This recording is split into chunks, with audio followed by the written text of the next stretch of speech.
10 अक्टूबर को हुआ cease fire 28 अक्टूबर को तोड़ दिया गया।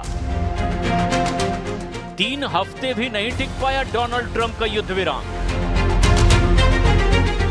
इजराइल ने ट्रंप के ऑर्डर की ना सिर्फ धज्जियां उड़ाई बल्कि ये भी बता दिया कि हमास को काउंटर करने के लिए वो किसी भी आदेश का इंतजार नहीं करेगा। 18 दिन बाद गाजा का युद्ध फिर शुरू हो गया और इस बार युद्ध रुकेगा या नहीं, इस बात की गारंटी डोनाल्ड ट्रंप भी पुख्ता तौर पर नहीं दे सकते।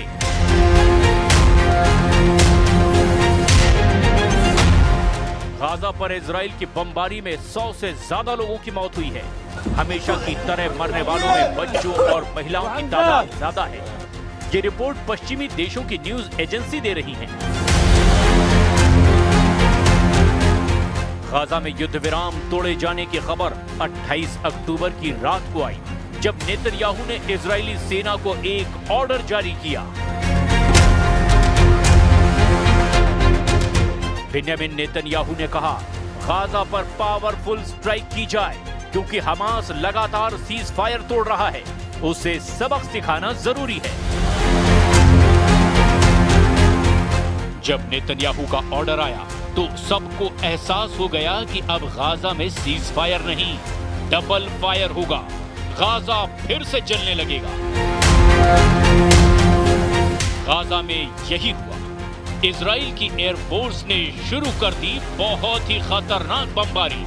जो बम 10 अक्टूबर के बाद से गोदाम में रखे हुए थे वो गाजा पर फटने लगे।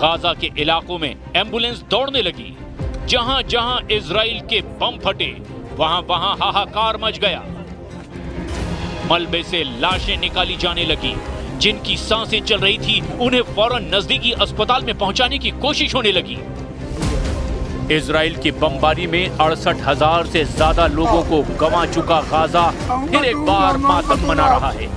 बच्चों की लाशों को उठाने वाला गाजा एक बार फिर बहुत बड़े बोझ को उठाने के लिए मजबूर है।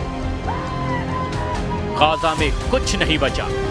भुखमरी और लाशों से घिरा गाजा जिंदा लोगों का कब्रिस्तान है और यहाँ बचे हुए लोगों की जान लगातार खतरे में है, क्योंकि हमास और इजराइल एक बार फिर आमने सामने नजर आ रहे हैं।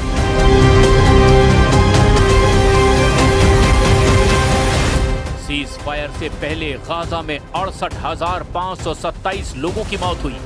इसके अलावा 9,500 से ज्यादा लोग लापता हैं या उनकी लाशें मलबे में दबी हुई हैं।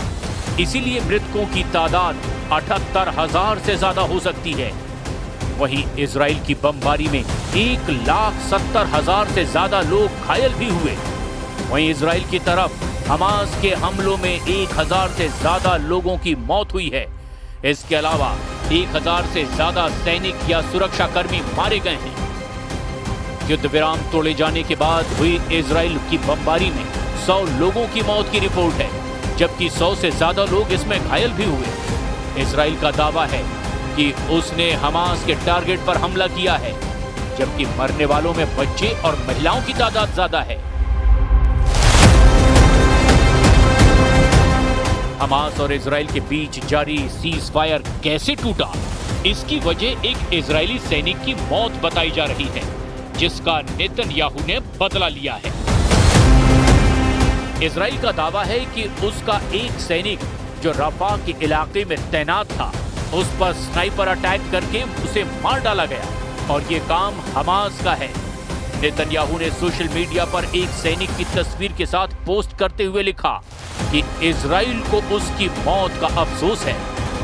जब नेतन्याहू को पता चला कि गाजा में तैनाती के दौरान उनके एक सैनिक की गोली लगने से मौत हुई है, इसी के बाद नेतन्याहू ने गाजा पर हमले का ऑर्डर जारी कर दिया कि हमास को मिटा दिया जाए।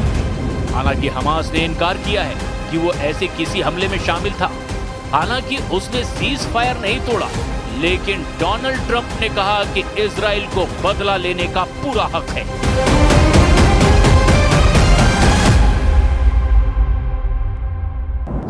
Well, as I understand it, they took out an Israeli soldier. I just heard about it a little while ago. They killed an Israeli soldier, so the Israelis hit back, and they should hit back. When that happens, they should hit back. Nobody knows what happened to the Israeli soldier, but they say it was sniper fire, and it was retribution for that, and I think they have a right to do that. Trump से खुला समर्थन मिलने के बाद Netanyahu ने भी कह दिया कि अब इजराइल बर्दाश्त नहीं करेगा। हमास के एक हमले का जवाब इजराइल 10 हमलों से देगा। जिस दिन नेतन्याहू ने गाजा पर दोबारा हमले का ऑर्डर दिया, उस दिन वो कोर्ट में भी हाजिर हुए, क्योंकि उनके खिलाफ भ्रष्टाचार का बहुत ही संगीन केस चल रहा है। उन पर यह भी इल्जाम लगता रहा है कि केस से बचने के लिए उन्होंने युद्ध विराम में जानबूझकर देरी की है। 2020 से चल रहे इस केस में पिछले 2 सालों के दौरान नेतन्याहू कई बार राहत की अपील कर चुके हैं। अब बड़ा सवाल ये है कि अब नेतन्याहू के गुस्से का सामना कर रहा गाजा किससे अपील करेगा?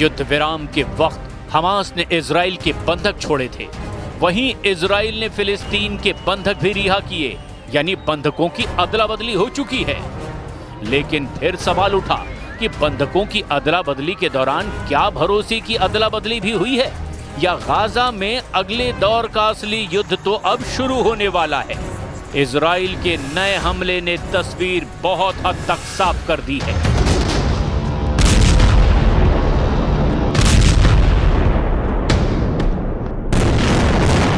इजराइल ने नेतन्याहू के ऑर्डर पर अब गाजा में बाकी बची ईंट से ईंट बजा दी है। दावा गाजा को तहस नहस करने का है, हमास को मिट्टी में मिलाने का है। 2 साल की बमबारी में 78,000 लोगों की मौत हुई और अब इजराइल के नए हमले से डर ऐसा फैल गया है कि मौत का नया आंकड़ा दूसरे स्टेज पर पहुंचकर 1 लाख की तरफ बढ़ सकता है। गाजा में हर शख्स के दिलो दिमाग पर ये धमाके अब भी गूंज रहे हैं।